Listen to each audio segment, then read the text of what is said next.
Hello everyone and welcome back to another episode of Ask Us Anything or Awoowa, where we gather your questions from the internet and answer them. In today's episode, we find out if using a DC fast charger can harm the battery life of an EV, whether you should get an iPad or other tablets, and if there are any apps right now that can take advantage of 5G. Sophie, cue the intro. The first question for this episode reads, the battery of an EV will spoil faster if you frequently use a supercharger. Well, Tesla, which owns the largest DC fast charging network of any EV manufacturer, recommends that you use a home charger for the daily commute or driving within your city. While DC fast chargers are ideal for long-distance travels as it gets you back on the road quickly. The misconception that DC fast chargers have a negative impact on battery health stems from the fact that the charging process produces a lot of excess heat, which batteries don't like. However, to say for sure that fast charging an EV will definitely cause damage to the battery is very difficult, as studies done on this matter show varying results from no impact to minimal impact. The US Department of Energy conducted research with 4 2012 Nissan Leaf EVs where one pair was charged using an AC home charger and the other pair was charged using a DC fast charger. After charging the cars twice a day and being driven a total distance of 80,467 kilometers, the cars that were charged with an AC home charger lost about 23% of the original capacity, while the ones on DC fast charging lost about 27%. As you can see in this extreme case, the impact on battery life is not as significant as you might have imagined. Therefore, in a real-life scenario with a mix of AC and DC charging, the impact on battery health will be negligible.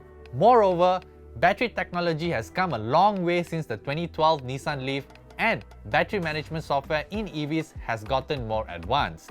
Modern EVs also have better cooling system to keep the battery at the optimum temperature during fast charging. That said, you should charge your EV at home wherever you can and only use a DC fast charger to quickly top up the battery to reach your destination. Moving on to the next question, should I get an iPad or other tablets? I personally use an iPad and it's the only Apple device I'm willing to use. There are just more iPad optimized apps that take advantage of the larger screen compared to Android tablets. But it comes down to your specific use case. If you're going to use a tablet primarily for watching TV shows and movies, then I wouldn't recommend the iPad as it features a 4:3 aspect ratio while videos are mastered in 16:9, the same as your TV. So, watching videos on an iPad will have black bars on the top and bottom of the screen. If it's mobile gaming you're after, then the iPad with Apple's incredibly powerful processor would be the way to go.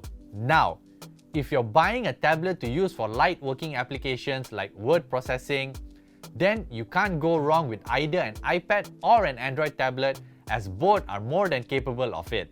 A base 9th generation iPad or a Xiaomi Pad 5 have more than enough computing power to handle those tasks. But if you can live with watching videos with black bars at the top and bottom of the screen, I would personally recommend the iPad just for the app optimizations. Moreover, Apple has a good track record of providing software support to its older devices. Take the 5th generation iPad for example. It was released back in 2017 running on iOS 10, and almost 5 years later, it is still upgradable to the latest iPad OS 16. And the final question for this episode reads, hey recommenders, any apps that really need 5G on a phone? At the moment, there aren't many apps that take full advantage of the speed offered by 5G. File sharing apps are one good example that can benefit from the higher speeds of 5G. Downloading, uploading and syncing large files will be much faster on a 5G network compared to a 4G. Video apps can also stream at a higher quality like 4K at 60 frames per second, but more importantly, you can download those high-res videos for offline viewing much faster. With 5G's low latency, online gaming apps will see the most gains as communication with the game server will see a slight improvement. At the moment, Malaysia's 5G deployment is based on a non-standalone architecture, which requires a 4G core as an anchor. For the true potential of 5G, we'll have to wait for 5G standalone, which promises to offer an even lower ping of less than 10 milliseconds. Other apps just don't see a significant improvement when connected to a 5G network. Social media apps like TikTok and Instagram will still load their content at similar speeds as those media are compressed to smaller file sizes. Well, that concludes our episode for today. Remember to like our video if you liked it and subscribe to our YouTube channel if you haven't already. You can also follow us on Facebook, Instagram, Twitter and TikTok to get the latest news on almost everything. Thank you guys so much for watching and I will catch you guys in the next Awoowa! Bye bye!